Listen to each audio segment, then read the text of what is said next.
ሙእሚን ሐስቦ መርጦ ቀስ ብሎ በሮቹን ከፍቶ ይናገራል። የአስተዋይ ምላሱ ያለው ከዓቅሉ በስተጀርባ ነው።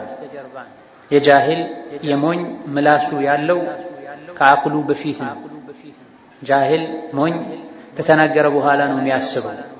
አዋቂ አስተዋይ አስቦ ነው የሚናገረው።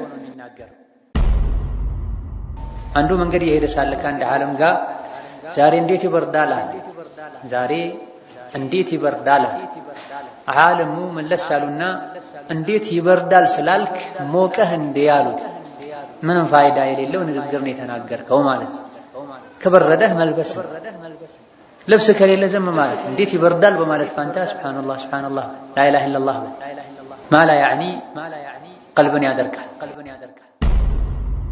ነብዩ ሰለላሁ ዐለይሂ አንድ ሰው በመላሱ በተናገራት አንዲት መጥፎ ቃል ምክንያት ከምስራቅ እስከ ምዕራብ የሚያክል ርቀትን ጀሀነም ላይ እንደሚሽከለከል ነብዩ ተናገረው።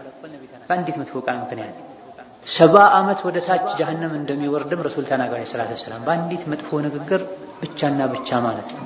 ይሄን የተረዱ ሰሐቦች ምላሳቸውን ይዘው هذا الذي أوردني المهالك ነው ይሄን እኮ ለአደጋ የሚያጋልጠኝ ያሉ ምላሳቸውን ይተሳሰቡት ነው። አንተ ምላስ ሆይ ዝም በል ይሉት ነበር፣ ይቆጣጠሩት ነበር። በተናገሩት ንግግር አላህ ዘንድ እንደሚጠየቁ ስለሚያውቁ አስቀድመው ምላሳቸውን አደብ ያስተምሩት ነው። እኛ ንግግር ከተናገረን በኋላ ነው መቆጨት ምን ጀመረ። አስበን እንደማንናገር የሚያሳይ ዑመር ኢብኑ አልኸጣብ ንግግር መብዛት ቀልብ ያደርቃል። አላህ ዘንድ መጥፎ ቀልብ ከአላህ የራቀ ቀልብ ማለት ንግግር የሚያበዛ ሰው ቀልብ ነው ብለው فاسألوا أهل الذكر إن كنتم لا تعلمون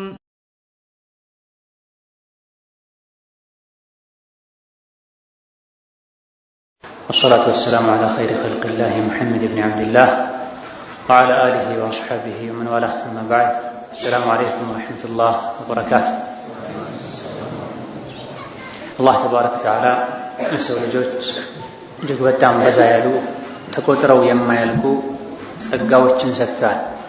ከነዚህ ጸጋዎች መሃል አንዱ መናገር የመቻል ጸጋ ነው። አላህ ተባረከ ወተዓላ ምላስን ሰጥቶን በምላሳችን ኸይርን እንድናገር መጥፎ ከመናገርም እንድናስረውና እንድናግደው አዞናል።